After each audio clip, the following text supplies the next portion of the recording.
बिस्मिल्लाहिर्रहमानिर्रहीम। Welcome to job junction. उम्मीद है आप सब खैरियत से होंगे। आज हम आपके साथ स्पेशल मटन कढ़ाई की रेसिपी शेयर करेंगे जो कि बहुत ही कम मसालों के साथ मैरिनेट करके जल्दी से तैयार हो जाती है और इसकी बोटियाँ बहुत जूसी और टेंडर होती हैं, जिसकी वजह से बहुत ही मज़े की लगती हैं खाने में। बच्चों को, बड़ों को, हमारे घर में सबको ये बहुत ज़्यादा पसंद है।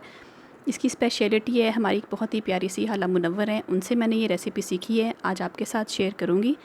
आप बकरा ईद पे ज़रूर ट्राई कीजिए, आपके घर में सबको और इंशाल्लाह आपके गेस्ट जो आए होंगे उनको भी ये बहुत ज़्यादा पसंद आएगी। बिल्कुल हट के रूटीन से इसका मसाला होता है, बहुत जूसी बोटियाँ होती हैं और बहुत ही डिलीशियस इसका टेस्ट होता है। तो इसके इंग्रेडिएंट्स की तरफ हम चलते हैं। सबसे पहले इसको मैरिनेट करने के लिए हमने लेना है 1.5 किलो गोश्त। इसमें बोटी छोटे साइज़ की है, गोल बोटी भी शामिल है और हड्डी वाला भी शामिल है। और इसके अंदर हम डालेंगे 2 अदद मुनासिब साइज़ की प्याज जो कि चॉप की हुई है बहुत बारीक।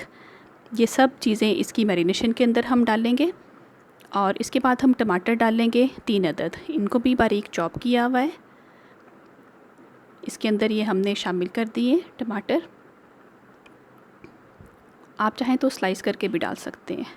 दही इसमें हम शामिल करेंगे 4 खाने के चम्मच।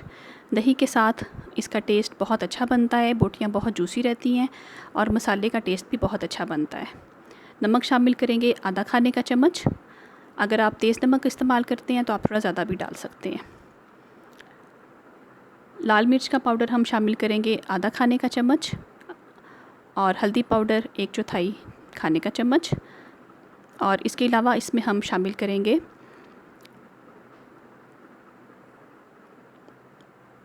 ज़ीरा पाउडर जो कि आधा खाने का चम्मच हमने डाला है और धनिया पाउडर 1 खाने का चम्मच फुल भरा हुआ जी। और विनेगर डालेंगे इसमें हम 2 खाने के चम्मच। विनेगर की वजह से बोटियाँ गलने में बहुत आसानी होती है। मैरिनेशन का टाइम इसका 2 घंटे है। इन सब चीज़ों को डालने के बाद एक दफ़ा आपने इसको मिक्स करना है बहुत अच्छी तरह से।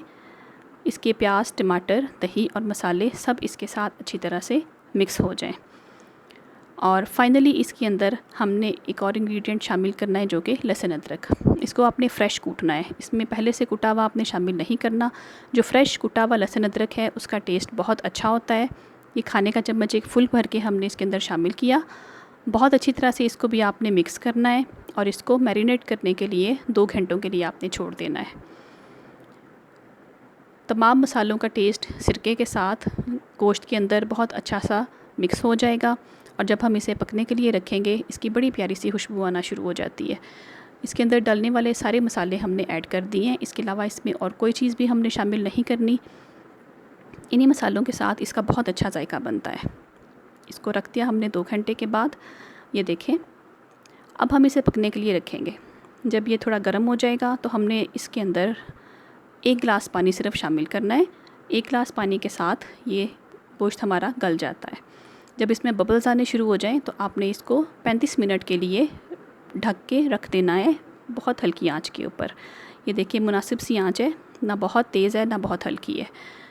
35 मिनट्स में ये गोश्त बहुत अच्छा सा गल जाएगा।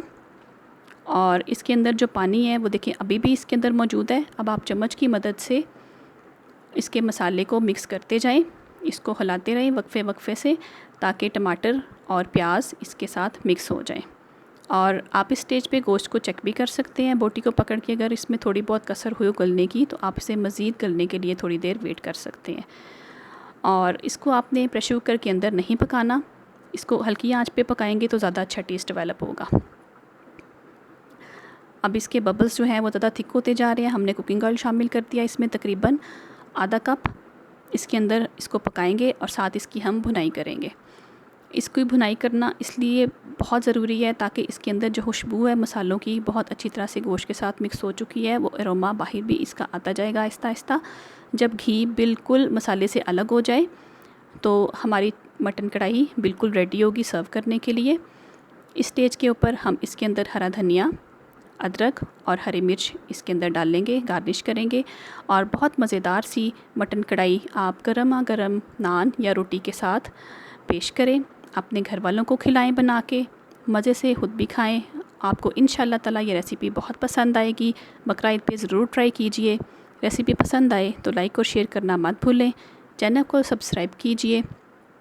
वीडियो देखने का बहुत शुक्रिया। अपना और सबका बहुत ख्याल रखें। अल्लाह हाफ़िज़।